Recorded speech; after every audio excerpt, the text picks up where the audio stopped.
Hi,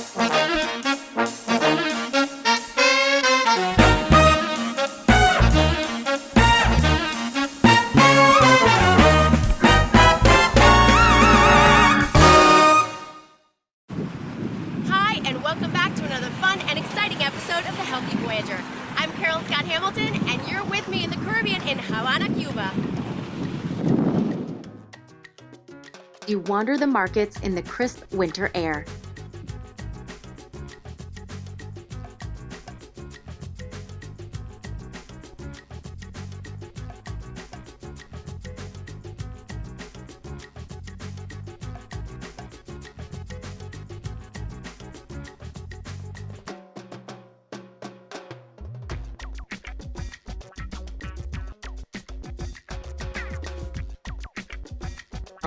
Is hands down the most magical. See the sights, taste local treats, and Bienvenido a La Habana. so how can you get to Cuba? On JetBlue, of course.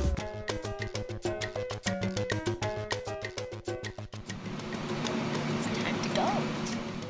While the routes may be changing frequently, you can still hop on nonstops to and from Fort Lauderdale International Airport. Made it. Havana Airport. Be sure to bring cash with you, as most American credit cards and bank cards will not work at ATMs. Exchange your cash at the airport, get your Wi-Fi cards, hop in a taxi, and you're on your way.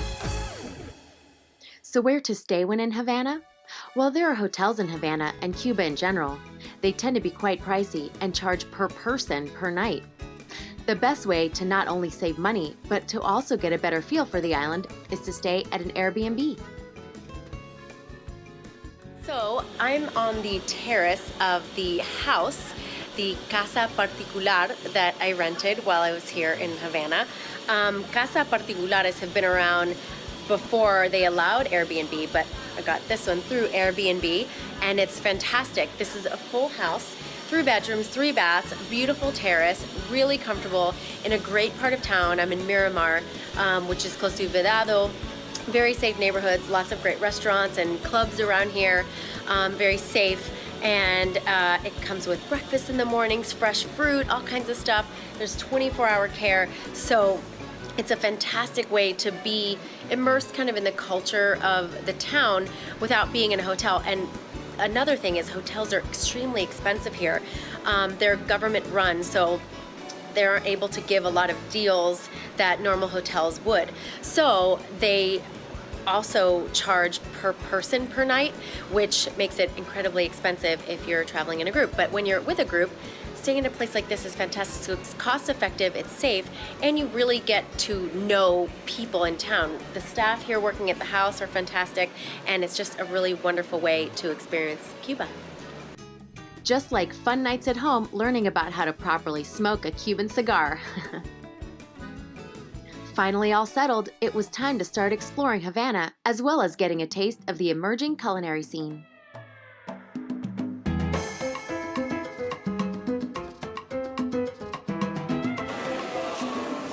I've made it to the Paladar de los Mercaderes, which is on Mercaderes Avenue Boulevard here in Old Havana, and this is an area where cars are not allowed to drive. So if you're getting here by taxi or Coco Taxi, they're going to drop you off where there's kind of some cordoned off areas, and then you walk, which is great because then you get to see some really cool stuff.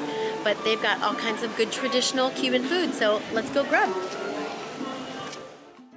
Paladares are the original restaurants in Cuba, also government run for many years. Now there's a boom in privately owned and run restaurants, with only a handful of the original Paladares still in existence.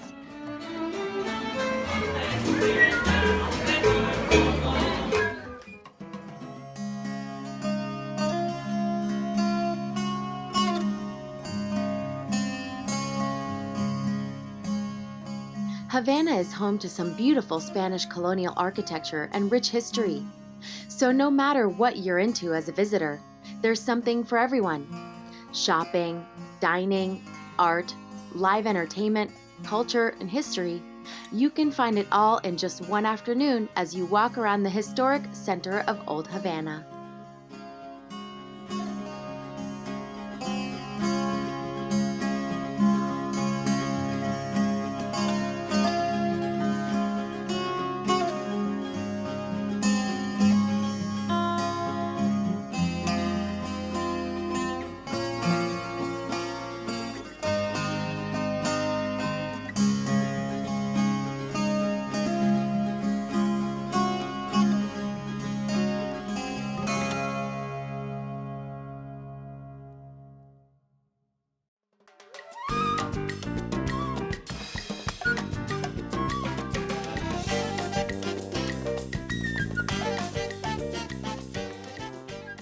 After walking around in the tropical heat, grabbing a refreshing beverage with a view of the city is probably a good idea, and I know just the place.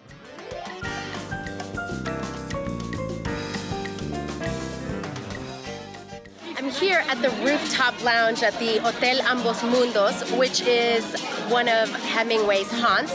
It's one of the hotels that offers a beautiful rooftop lounge dining area. There are a few other ones in town, some of the other hotels, but this one is in Old Havana and a Hemingway haunt, so it's a must, and you get beautiful views of the entire city. You can see all the way to the ocean, you can see into the bay, to the harbor, and you get a nice refreshing drink to cool you off from the Cuban heat.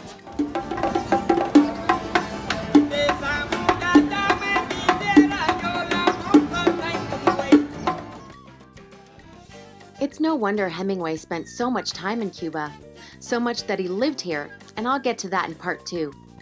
With so much to see and do, the mix of Latin and Caribbean culture, plus its interesting and tumultuous history, create a place that is pulsing with energy, passion, and creativity. Churros.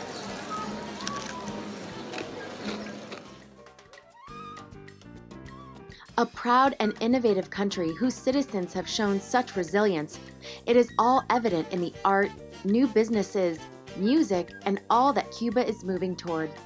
Being Latina myself, it very much feels like the Colombia I knew when I was a child, so while it harkens back to nostalgic times for me in Latin America, there's so much growth and excitement for the changing times here in Cuba.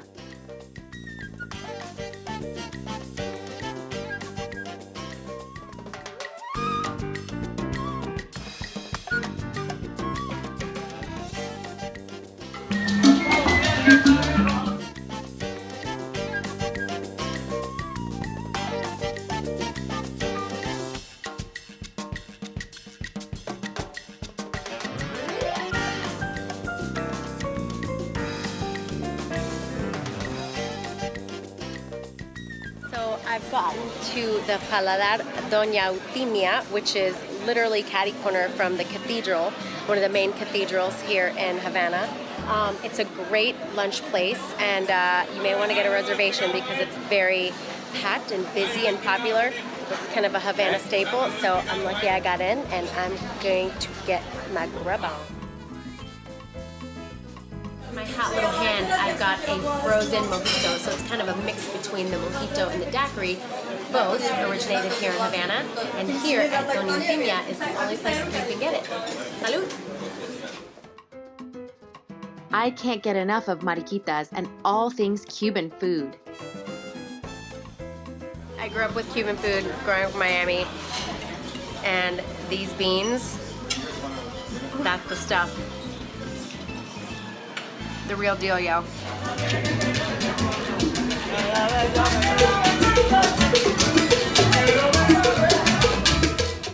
Old Town Havana is a veritable maze of small streets full of hidden gems.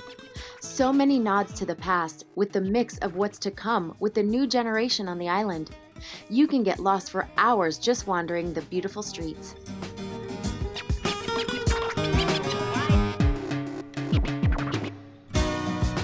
Okay, one more Hemingway haunt for you. No trip to Havana is complete without a daiquiri at the place where Hemingway frequented, but also the birthplace of the daiquiri itself. The Floridita is always bustling and fun, and if it's not too crowded, you can snap a shot with the old man.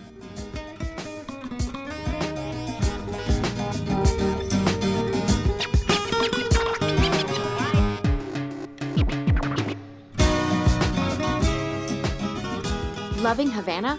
Well, stay tuned because there's more to come on part 2 of The Healthy Voyager in Havana.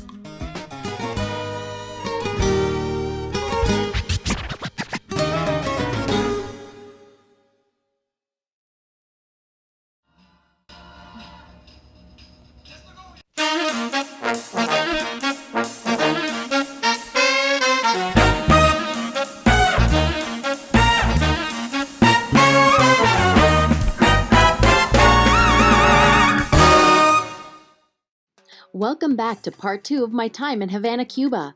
I've got so much more to show you, from hidden gems, fun tours, fabulous entertainment, and of course, tasty food. Havana is chock full of things for every kind of tourist, be it culinary to cultural and everything in between.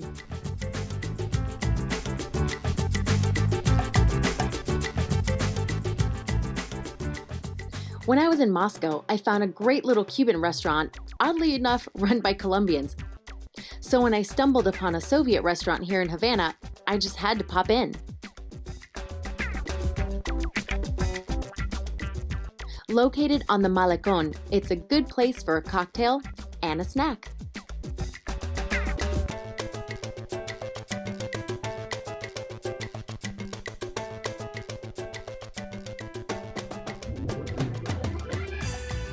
I'm here at the landing just before you go up top to La Guarida, which is a very famous restaurant here in Havana for many reasons.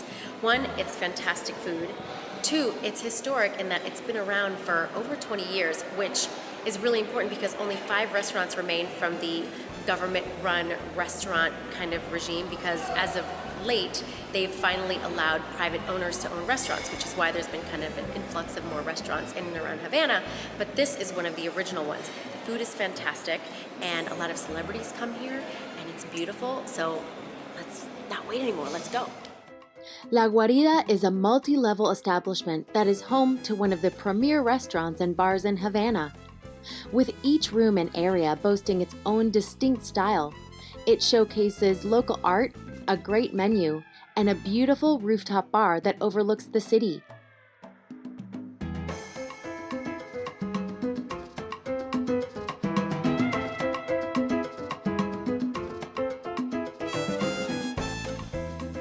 Perfect for a romantic dinner or a party with friends, it's all around a great Cuban vibe with chic style.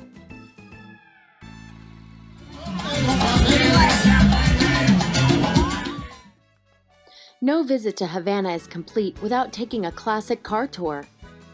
Old Car Tours is just one of those tour companies with a fleet of classic cars and great tour guides that will take you all over Havana, hitting up local hotspots, historic points of interest, as well as some things off the beaten path.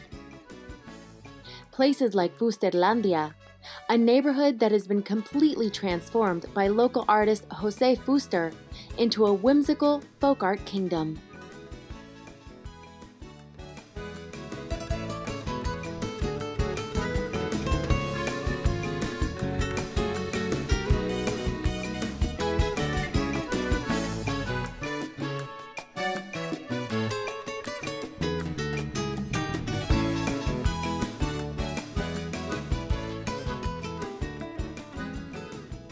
The tour also takes guests to Old Havana, Centro Habana, Vedado, and Nuevo Vedado, and Miramar, 5 districts in and around Havana.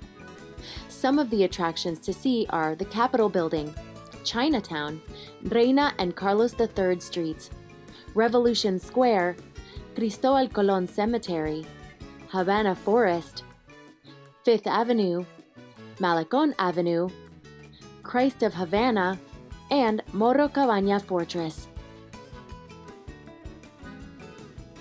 Pickups and drop-offs are directly from and to your door.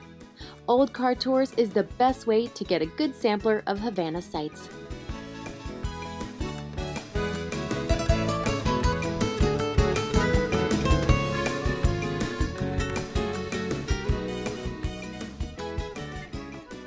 Whether you're a Hemingway fan or not, a visit to Hemingway's house just outside of Havana is a great way to spend an afternoon.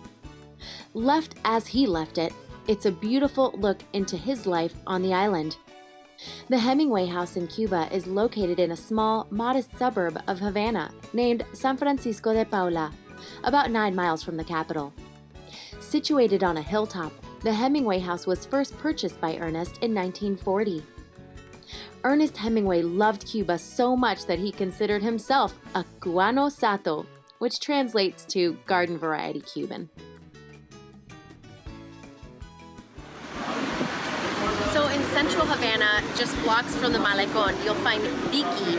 Vicky takes up the entire block, and it's a restaurant with a downstairs and a really beautiful upstairs. It's got a dulceria, which is a sweet shop, and there's a bar and cafe, so you can come and get whatever you want at Vicky, and they've got plenty of veggie options.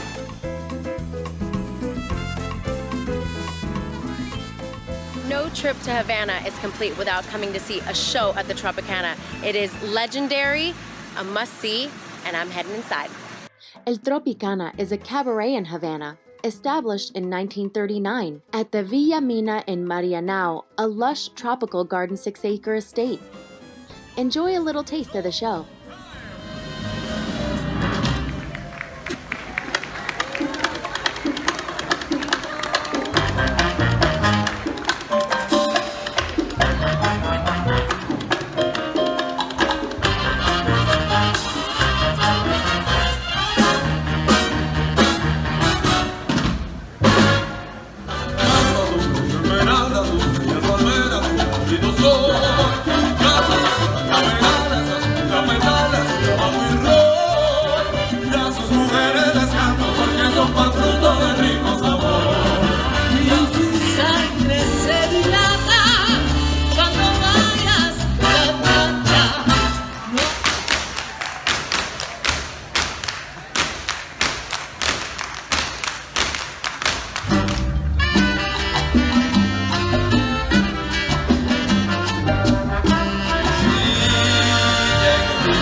Obviously, if you're spending time in Cuba, you're going to want to get some sand and sun time in.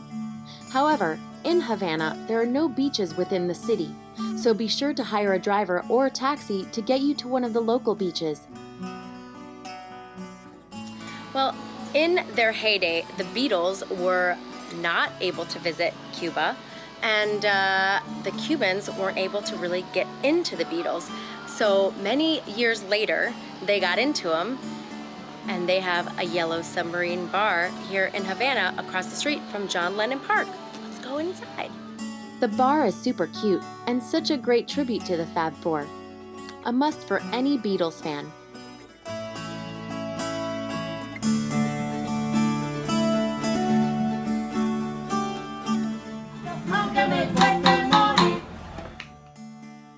I love quirky bars and speakeasies, and Havana did not disappoint. Cafe Fortuna Joe is just one of those eclectic bars where anything goes. From a full-size carriage and half a car inside, as well as a bathtub and a toilet you can sit at, and a hodgepodge of all sorts of crazy collectibles, you're bound to have a good time at Fortuna Joe's.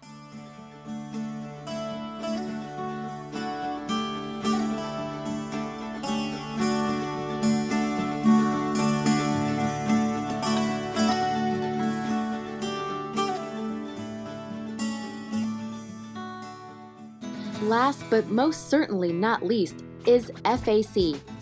The FAC, Fábrica de Arte Cubano, or Cuban Art Factory, is located in Vedado. It's the best nighttime cultural hotspot in Havana. There's always something new to do, from theater, jazz, shopping, contemporary dance, concerts, DJs, art exhibitions and installations, and even hip dining. The best thing is, you can get a taste of it all in one night.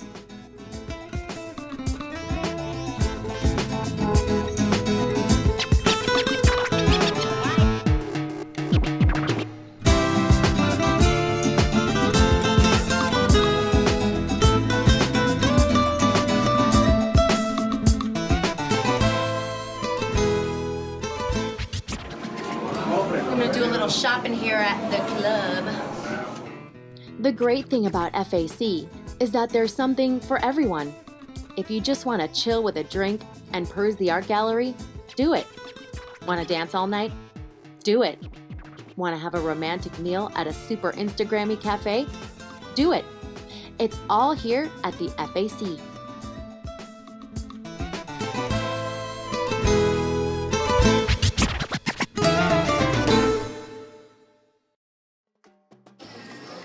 Well, it's time for me to leave Cuba, but there's more adventure to come, and I hope you'll join me on the next episode of The Healthy Voyager. Bye!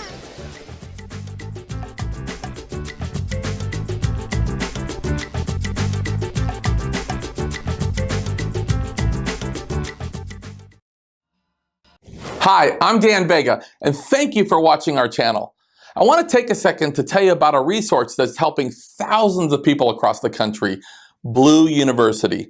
Blue University is the premier online business school for entrepreneurs and business leaders. You know, if you find yourself in a day-to-day grind where you've lost your joy or you're just tired of struggling, then check out blue.university. That's BLU.university. I can promise that you receive nothing short of a multi-million-dollar education. And if you want a completely different life in 3 to 6 months and a way to create wealth in 5 years or less, then again, check it out. That's BLU.university. Find out why blue is the new color of success. Also, make sure to subscribe to this channel or to give us a good rating, but that's only if you see value. And when you do receive value, make sure to share it with someone else. Thank you very much, and we'll see you next time.